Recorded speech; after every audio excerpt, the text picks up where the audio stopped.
région Est est une région qui est la moins peuplée de la Réunion.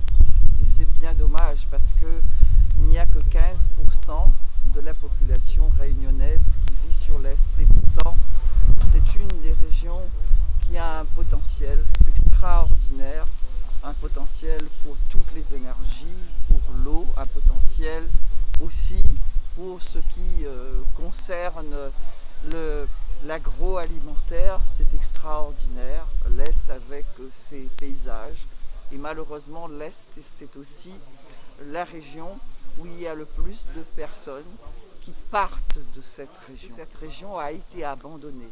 Elle n'a pas été dynamisée comme il faudrait qu'elle soit dynamisée, de par son potentiel. Voyez-vous, c'est une région à grande valeur touristique.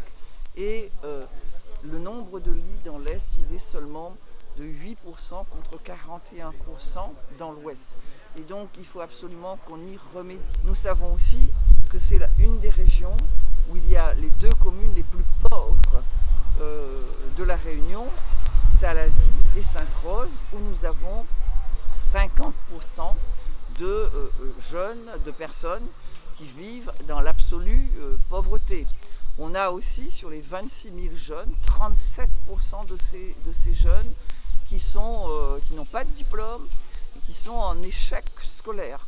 Alors voyez comment il est absolument nécessaire de valoriser l'Est. Je voudrais dire aussi que c'est le problème du transport de Brapanon jusqu'à l'entrée de Saint-Denis, en passant par toutes les villes, en passant par Saint-Benoît, en passant par Saint-André, etc., jusqu'à Sainte-Marie. On a 90 000 voitures. C'est pour cela que notre majorité régionale aura à cœur de tracer ce réseau ferré que les Réunionnais appellent de tous leurs voeux, de Saint-Benoît jusqu'à Saint-Joseph, pour désengorger toute la Réunion. Ce sont 90 000 voitures qui arrivent à l'entrée de Saint-Denis.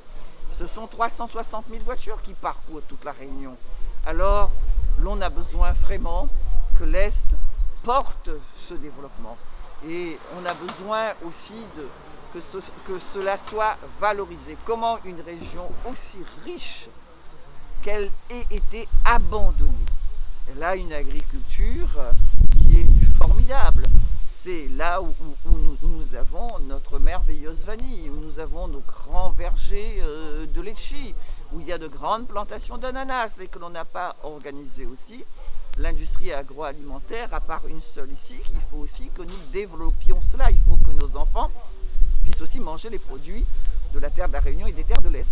Voilà pourquoi l'Est nous tient à cœur et tient à cœur de tous les Réunionnais. Les Réunionnais aiment beaucoup l'Est, hein, et donc aussi sur le plan touristique, 8% des chambres, et donc il y a quelque chose à faire pour le tourisme, c'est de la compétence de la région, et nous allons y travailler. Je me trouve dans un bel état d'esprit, un esprit combatif, et parce que nous sommes la liste progressiste par excellence, et nous n'avons pas fait de compromission ni avec le gouvernement en place, ni avec la République en marche, ni avec la droite. Nous ne faisons pas de compromis parce que les Réunionnais en ont souffert et ils souffrent encore de ces compromis qui ont été établis.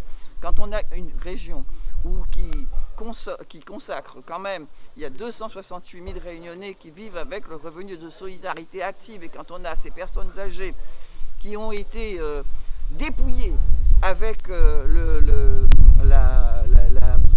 ce que l'on prend sur leur retraite, et donc l'on ne peut pas considérer que l'on a réussi en s'alliant avec, on ne réussit pas en s'alliant avec les adversaires du peuple réunionnais, et donc ça n'est pas ainsi que nous voyons les choses.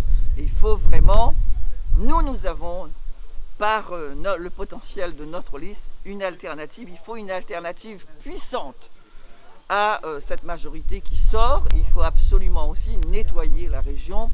Nous allons nous battre également contre la corruption. Les Réunionnais n'en peuvent plus de la corruption.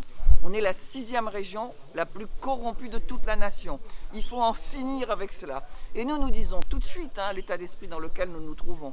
Il n'y aura pas une société publique locale ni une société d'économie mixte qui sera dirigée par un élu qui sera rémunéré. Il faut en finir avec ce scandale de la rémunération des élus qui sont déjà indemnisés dans un pays pauvre comme le nôtre, qu'on rémunère encore des élus qui sont indemnisés. Ça n'est pas possible. Nous allons rompre avec cela. C'est en cela que nous sommes cette liste qui prend en considération les intérêts de la Réunion, parce qu'aujourd'hui l'argent public, comme vous le savez, est devenu cher, il est devenu rare, et nous allons gérer cette région. J'ai déjà géré une mairie entre 2008 et 2014, et nous n'avons pas fait de ces folies que le président de région sortant s'octroie le droit de le faire.